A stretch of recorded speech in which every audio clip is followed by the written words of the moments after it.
സംസ്ഥാനത്ത് വീണ്ടും അമീബിക് മസ്തിഷ്ക ജ്വരം മരണമുണ്ടായിരിക്കുന്നു. ആ വാർത്തയിലേക്കാണ് ഇനി. തിരുവനന്തപുരം ആറ്റിങ്ങൽ സ്വദേശിയായ 57-കാരനാണ് മരിച്ചത്. MG പ്രതീഷ് വിവരങ്ങളുമായി. പ്രതീഷ്, കൂടുതൽ കാര്യങ്ങൾ എന്തൊക്കെയാണ്, വിശദാംശങ്ങൾ?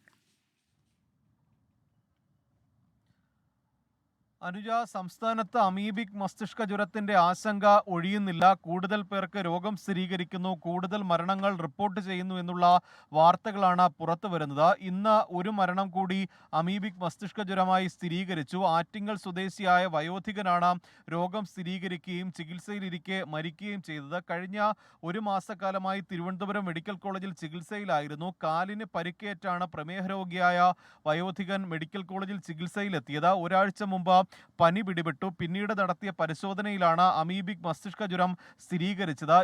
എങ്ങനെ രോഗം എത്തി എന്നുള്ള കാര്യം ഇപ്പോഴും അവ്യക്തമാണ്. ഈ രോഗ ഉറവിടം ഉൾപ്പെടെ ആരോഗ്യവകുപ്പ് പരിശോധിക്കുന്നുണ്ട്. ഈ വീടും പരിസരവും ഇന്ന് ആരോഗ്യ പ്രവർത്തകർ എത്തി ക്ലോറിനേറ്റ് ചെയ്തു എന്നുള്ള വിവരമാണ് പുറത്തു വരുന്നത്. ഈ മാസം മാത്രം 3 മരണമാണ് സംസ്ഥാനത്ത് റിപ്പോർട്ട് ചെയ്തിട്ടുള്ളത്. 7 പേർക്ക് അമീബിക് മസ്തിഷ്ക ജ്വരം സ്ഥിരീകരിക്കുകയും ചെയ്തു.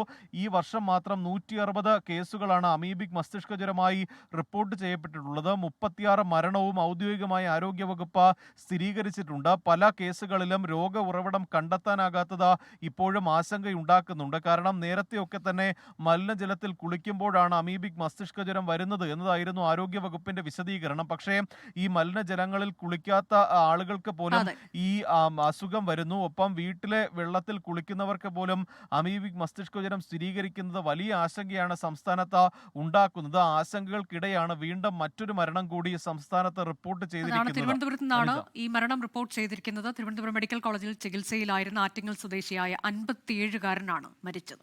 ലോകത്തെവിടെയായാലും ഏത് സമയത്തും 24 വാർത്തകളും ഓഗ്മെന്റഡ് റിയാലിറ്റി പാക്കേജുകളും എക്സ്പ്ലെയിനറുകളും വിശദമായി കാണാൻ ഞങ്ങളുടെ യൂട്യൂബ് ചാനൽ നിങ്ങൾക്ക് സബ്സ്ക്രൈബ് ചെയ്യാം.